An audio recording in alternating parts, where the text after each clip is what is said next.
اعوذ باللہ من الشیطان الرجیم بسم اللہ الرحمن الرحیم قل اعوذ برب الناس ملک الناس الہ الناس من شر الوسواس الخناس الذی یوسوس فی صدور الناس من الجنۃ والناس صدق اللہ مولانا العظیم۔ بارگاہ رسالت معاب صلی اللہ علیہ وسلم میں درود پاک کا ہدیہ پیش کریں۔ اگر آپ پہلی مرتبہ ہماری شریف لائے ہیں پلیز سبسکرائب کریں۔ کریم وبارک وسلم صلاۃ دائمۃ سرمدا ابدا۔ میں معذرت چاہتا ہوں پیر طریقت رہبر شریعت حضرت قاری اسلام اللہ صاحب قبلہ ادام اللہ اقبالہ کی تقریر کے درمیان میں نے خلل اندازی کی۔ وہ بزرگ ہیں اور ان کی شفقتیں مجھ پر ہیں اور ہمیشہ دعاؤں سے نوازتے رہتے ہیں، اور اپنے سامنے اگر مجھے آج کھڑا کیا ہے تو اپنی دعاؤں کے لیے کھڑا کیا ہے۔ اللہ تعالیٰ ان کے اقبال بلند فرمائے۔ میرے عزیزوں، ویسے میں کافی دنوں کے بعد آیا اور کافی تاخیر سے بھی آیا۔ رمضان المبارک سے پہلے آپ سے ملاقات تھی، اس کے بعد اب ملاقات ہو رہی ہے۔ تھوڑی دیر بس اپنے وقت پر ختم کر دیتے ہیں انشاءاللہ۔ رب تعالی قرآن عظیم میں جو آخری صورت میں ارشاد فرماتا ہے، محبوب آپ فرما دیں کہ میں پناہ مانگتا ہوں کس سے، کس کی بارگاہ؟ قل اعوذ برب الناس، میں کس کی پناہ مانگتا ہوں؟ توجہ، اے محبوب آپ فرما دیں کہ میں پناہ مانگتا ہوں انسانوں کے خدا کی۔ رب الناس، انسانوں کا خدا۔ مولا میں تیری پناہ میں آنا چاہتا ہوں۔ اور وہ کون ہے؟ انسانوں کا خدا۔ ملک الناس، انسانوں کا بادشاہ بھی ہے۔ الہ الناس، انسانوں کا خدا بھی ہے، معبود بھی وہی ہے، پالنے والا بھی وہی ہے، بادشاہ بھی وہی ہے، عبادت کے لائق بھی وہی ہے۔ اب کس چیز سے پناہ مانگتے ہو؟ من شر الوسواس الخناس، خناس کے، شیاطین کے وسوسوں سے، اس کے بہکاووں سے، ان کے ورغلانے سے پناہ مانگتا ہوں اللہ تبارک و تعالیٰ کی۔ اس پوری سورہ میں آپ اگر محسوس کریں گے تو اللہ تعالیٰ نے انسانوں کا ذکر 5 مرتبہ کیا۔ الناس الناس الناس، انسان۔ یہ سمجھنے کی ضرورت ہے کہ انسانوں کے لیے اللہ تبارک و تعالیٰ اتنا مہربان ہے، اتنا مہربان ہے کہ اس کی ساری مخلوقات کے لیے کچھ قانون الگ ہیں، تمہارے لیے قانون الگ ہیں۔ قرآن میں بھی اللہ تعالیٰ نے فرمایا کائنات میں کوئی شے ایسی نہیں ہے جو اس کی حمد بیان نہ کر رہی ہو۔ ساری کی ساری مخلوقات تسبیح بیان کر رہی ہیں۔ لیکن روایت میں یہ بھی ہے کہ اگر کوئی چیز، پرندہ ہو کہ جانور ہو کہ درخت ہو کہ مچھلی ہو، چونٹی ہو، اگر ایک لمحے کے لیے بھی وہ اللہ کے ذکر سے غافل ہو جائیں تو ان کی موت آ جاتی ہے۔ ان کے لیے یہ قانون ہے۔ درخت اگر ذکر الہی سے ایک لمحے کے لیے غافل ہوا تو اسے سکھا دیا جاتا ہے یا اسے کاٹ دیا جاتا ہے۔ پرندہ شکار ہو جاتا ہے، مچھلیاں پھنس جاتی ہیں اگر ایک لمحے کے لیے ذکر خدا سے غافل ہو جائیں۔ حضرت ذوالنون مصری اپنی بیٹی کے ساتھ سفر میں تھے، سمندر میں، وہ کشتی میں مچھلیاں پکڑ رہے تھے، پکڑ کر کے اپنی کشتی میں ڈال رہے تھے۔ ان کی بیٹی جو پیچھے بیٹھی ہوئی تھی وہ مچھلیاں اٹھا کے پھر سمندر میں ڈال رہی تھی۔ کافی دیر کے بعد جب کنارے پہنچے تو انہوں نے دیکھا مچھلیاں کہاں ہیں۔ بیٹی سے پوچھا تو اس نے کہا کہ میں نے سب ڈال دیا۔ کہا ایسا کیوں کیا؟ کہا آپ نے تو فرمایا جو مچھلی ذکر خدا سے غافل ہوتی ہے وہی شکار ہوتی ہے۔ At Texas Roadhouse, we do great steak. This is Bavaris. He's known for his strength. When he steps into تو آپ کی جال میں وہ مچھلیاں آئی جو ذکر خدا سے غافل تھیں، میں نے اس لیے انہیں دوبارہ ڈال دیا کہ مولا ہمیں بار بار مہلت دیتا ہے تو ہم انہیں کیوں مہلت نہ دیں۔ اب اندازہ کریں، میں یہ بات اس لیے عرض کر رہا ہوں کہ ان ساری مخلوقات کے لیے قانون تو یہ ہے کہ وہ اگر ذکر خدا سے غافل ہو جائیں تو مر جائیں، جل جائیں یا کٹ جائیں۔ لیکن اے انسانوں، ہمارا حال یہ ہے کہ اس خدا سے غافل رہنے والے کو بھی وہ کھلا رہا ہے، عبادت کرنے والے کو بھی کھلا رہا ہے۔ گناہ کر کے بھی انسان جی رہا ہے، نیکیاں کر کے بھی جی رہا ہے، یہ اس کی مہربانی اور رحمت ہے انسانوں پر خاص۔ ابراہیم علیہ السلام کی عادت تھی کہ وہ بغیر مہمان کے کھانا نہیں کھاتے تھے، بغیر مہمان کے ان کے ہاں دسترخوان ہی نہیں بچھتا تھا۔ ایک بار 2 دن ہو گئے کوئی مہمان نہیں آیا، آپ بھی کھانا نہیں کھائے۔ تیسرے دن راستے میں ایک ادھیڑ عمر کا کوئی شخص ملا، مسافر تھا۔ ابراہیم علیہ السلام نے اس سے ریکویسٹ کی کہ میرے گھر آج مہمان بن جا۔ وہ کیسے لوگ تھے کہ زبردستی اپنے گھر مہمان بلاتے تھے۔ مہمان نوازی میں پوری دنیا میں سب سے زیادہ مشہور ابراہیم علیہ السلام کی ذات تھی۔ تو وہ شخص آیا، ابراہیم علیہ السلام نے دسترخوان بچھائے اور کھانے رکھے، کہا اللہ کا نام لو اور شروع کرو۔ تو آنے والے نے کہا میں اللہ کو نہیں جانتا اور نہ ہی میں مانتا ہوں، میں اللہ کا نام لینے والا نہیں ہوں۔ تو ابراہیم علیہ السلام نے دسترخوان کھینچ لیا اور کہا اٹھ کر جا تو چل، اس لیے کہ میرے گھر کا ہر لقمہ اللہ کے نام سے ہی جائے گا۔ دسترخوان کھینچ لیا، وہ شخص چلا گیا۔ رب تبارک و تعالیٰ کی طرف سے وحی آئی، ابراہیم آج تمہارے دسترخوان پر اس نے میرا نام نہیں لیا، تم نے دسترخوان کھینچ لیا، پچھلے 50 سال سے وہ میرا نام نہیں لیتا، میں ہر وقت اسے کھلا رہا ہوں۔ انسانوں کا خدا اور ہے، یعنی انسانوں کے خدا جس کو ہم اس طور پر تصور نہ کریں کہ وہ سخت قسم کا ہمیشہ تمہارے لیے عذاب ہی لے کر بیٹھا ہے، نہیں میرے عزیزو، وسعت رحمتی کل شیء، قرآن کہتا ہے، اللہ فرماتا ہے میری رحمت نے ہر چیز کو گھیرے میں لے لیا ہے۔ اگر وہ ہم پر رحم نہ کر رہا ہوتا تو پھر ہمارے ہر گناہ پر آج پکڑ کر رہا ہوتا، ہر ایک گناہ کے بدلے ایک ایک نعمت چھین لیتا ہم سے، لیکن ایسا نہیں ہوا ہے۔ عدل تو یہی ہے، انصاف تو یہی ہے کہ اس کی زمین ہے، اس کا آسمان ہے، اس کی ہوا ہے، اس کی کائنات ہے، اور اسی کی کائنات میں رہ کر بندہ جب اسی کی نافرمانی کر رہا ہے تو پھر انصاف تو یہ چاہتا ہے کہ نافرمانی کرنے والے کی پکڑ کی جائے۔ اگر تم ایک نماز نہیں پڑھے تو ناک کاٹ دی جائے گی، دوسری نہیں پڑھو گے تو دانت توڑ دیے جائیں گے، تیسری نہیں پڑھو گے تو ہاتھ توڑ دیے جائیں گے۔ کیا ایسا ہو رہا ہے؟ نہیں ہوتا۔ تو رب تبارک و تعالی ہم بندوں پر عدل نہیں بلکہ فضل فرما رہا ہے، فضل فرما رہا ہے۔ 2 باتیں عرض کر کے میں اپنی بات کو سمیٹ لیتا ہوں۔ میرے عزیزو، اللہ تبارک و تعالیٰ اپنے بندوں پر کس قدر مہربان ہوتا ہے، اسی لیے اس سورہ میں اللہ تعالیٰ نے اپنے حبیب سے فرمایا کہ اے محبوب آپ فرما دیں کہ پناہ مانگنا ہے تو رب الناس کی پناہ مانگو، انسانوں کے خدا کی پناہ مانگو، اس سے بہتر پناہ تمہیں مل ہی نہیں سکتی۔ اس سے بہتر پناہ کہاں ہے؟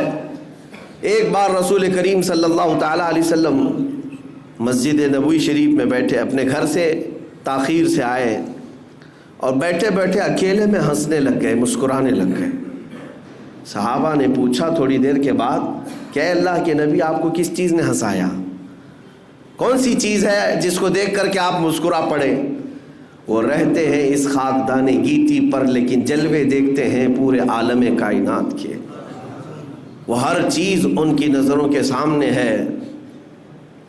حضور اکرم صلی اللہ علیہ وسلم نے فرمایا اللہ تبارک و تعالیٰ نے مجھ سے کہا اے محبوب کیا تم میرے بندوں کے درمیان ہونے والا فیصلہ دیکھنا چاہتے ہو؟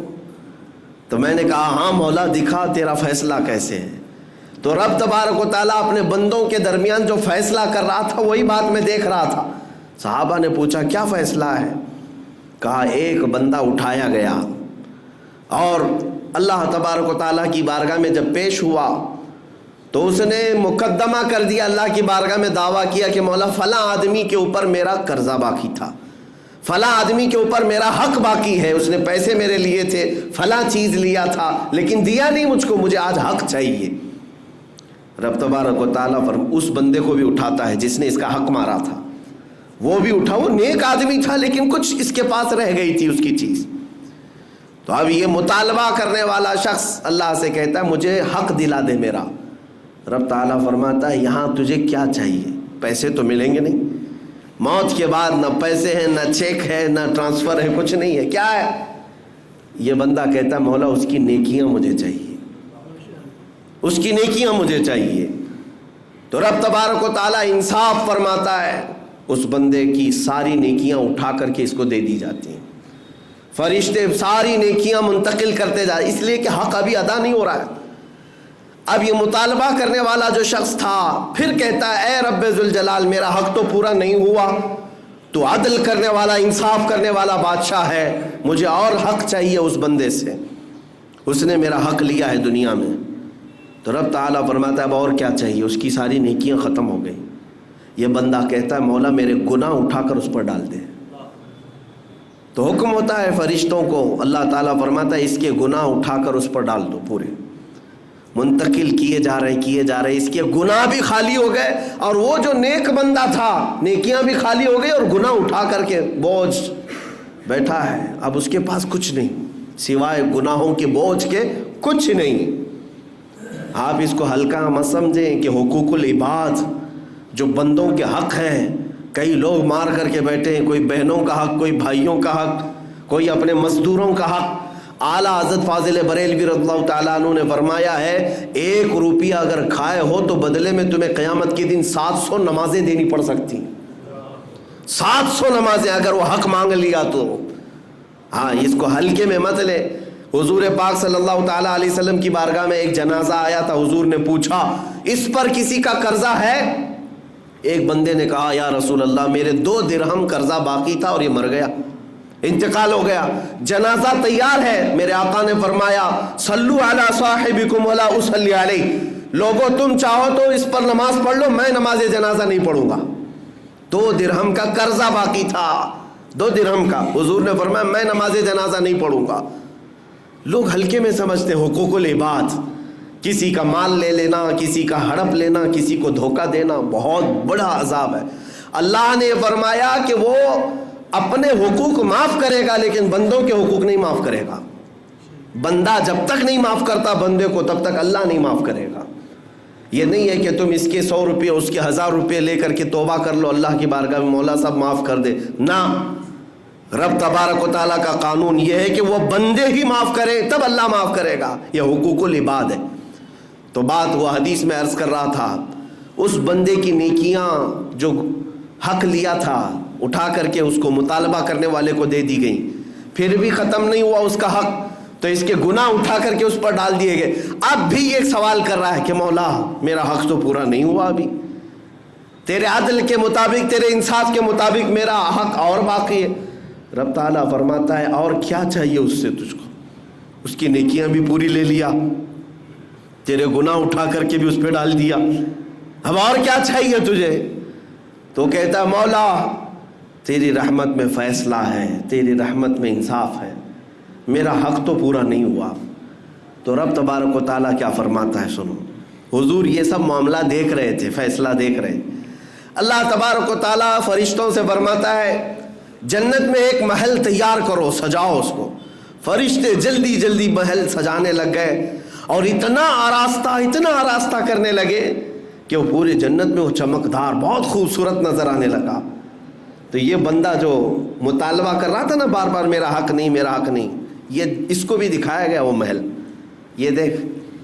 تو وہ کہنے لگا اتنا خوبصورت محل, اتنا خوبصورت. رب تعالیٰ نے فرمایا ہاں. کہا کہ کس کا ہے؟ تو اللہ نے فرمایا تیرا نہیں ہے, یہ تیرا نہیں ہے, یہ بنایا جا رہا ہے, یہ بنایا جا رہا ہے. اللہ تعالیٰ کریم ہے. تو یہ بندہ کہتا ہے کہ مولا یہ کس کے لیے ہے؟ رب تعالیٰ فرماتا ہے اس کے لیے جو اپنے بھائی کا حق معاف کرتا ہے, اس کے لیے ہے جو اپنے بھائی کا حق معاف کرے گا, اس کے لیے میں یہ جنت میں محل بنا رہا ہوں. تو یہ فوراً کہتا ہے مولا میرے اس بھائی کا حق میں معاف کرتا ہوں, جو بھی اس کا حق مجھ پر باقی ہے. رب تعالیٰ نے اتنا ہی نہیں کہ معاف اس بندے سے کروایا, بلکہ اللہ رب العزت نے فرمایا تو نے معاف کیا, اس کا ہاتھ پکڑ اور ساتھ میں لے کر جنت میں جا. یہ ہے رب الناس, انسانوں کا رب جو ہم پر شفیق ہے اور مہربان ہے. یہ بندوں کی آج کیفیت یہ ہے کہ اس مولا کی رحمت کو نہیں دیکھتے, اس کی کرم نوازیوں کو نہیں دیکھتے, اس کے فضل کو نہیں دیکھتے. کتنے مہینے ہو جاتے ہیں راتوں کو یوں ہی سو جاتے ہیں, ذکر کا ایک لمحہ بھی اس کی بارگاہ میں نہیں گزارتے. ہاں دوسروں کے لیے ہم نے وقت بتایا, دوسروں کے لیے آنکھیں بھگو دیں, لیکن اس رحمان کی یاد میں کب دل دھڑکتا ہے؟ جو ہمارے ماں کے پیٹ سے ہمیں پال رہا ہے۔ آپ کو پتا ہے ہمارے دنیا میں آنے سے پہلے ہی ہمارے ماں کے پیٹ میں جب ہم تھے، جیسے ہی ہماری ماں حاملہ ہوتی ہے اس کے جو ایام ہر مہینے آتے تھے وہ بند ہو جاتے ہیں، خون بند ہو جاتا ہے، اور اس کے بعد 6 مہینے پہلے سے ہی اس کے سینے میں خون سے دودھ بننا شروع ہو جاتا ہے۔ تمہارے آنے سے 6 مہینے پہلے مولا تمہارے رزق کا انتظام کر رہا ہے۔ بتاؤ کون ہے جو خون سے دودھ کو بناتا ہے؟ جب جیسے ہی دنیا میں تم آئے، کوئی ثقیل غذا، سخت غذا کھا نہیں سکتے تھے، گوشت، مچھلی، انڈا، چاول، روٹی تو کھا نہیں سکتے تھے سوائے لکوڈ دودھ کے، اور اللہ تعالیٰ نے تمہارے ماں کے سینوں میں اس دودھ کو پیدا کیا جس کا ایک قطرہ دنیا کے سارے وٹامن سے بھی زیادہ اچھا ہے۔ یہ سارا رزق تمہارے لیے مہیا کیا۔ بچپن سے وہ مولا تمہاری نگہبانی کرتا رہا۔ روایات میں یہ بھی ہے کہ اگر تجھے جھولے میں ماں اکیلا چھوڑ کر کے جائے تو مولا 2 فرشتوں کو اتارتا ہے کہ بچی کی حفاظت کرے۔ ہماری حفاظت پر کائنات کو اللہ نے لگا دیا، فرشتوں کو لگا دیا۔ بس کہنا اتنا ہی ہے کہ اگر یہ بندے اس کی ساری نعمتیں لے کر کے بھی اگر اس کے نہ ہو سکے تو پھر یہ کسی کے نہیں ہو سکیں گے، کسی کے نہیں ہو سکے۔ اسی لیے شیخ سعدی رحمۃ اللہ تعالیٰ علیہ فرماتے ہیں ایسے بندے کو جو نماز سے غافل ہے، اللہ تعالیٰ کی بارگاہ میں نہیں آتا، اس کو قرضہ بھی مت دو، اس کو قرضہ مت دو۔ پوچھا گیا کیوں؟ کہا جو اللہ کا فرض نہیں ادا کرتا وہ تمہارا قرض کیا ادا کرے گا؟ تو جو اپنے خالق کا، اپنے رب کا نہیں ہو سکے گا تو پھر وہ کس کا ہو سکتا ہے؟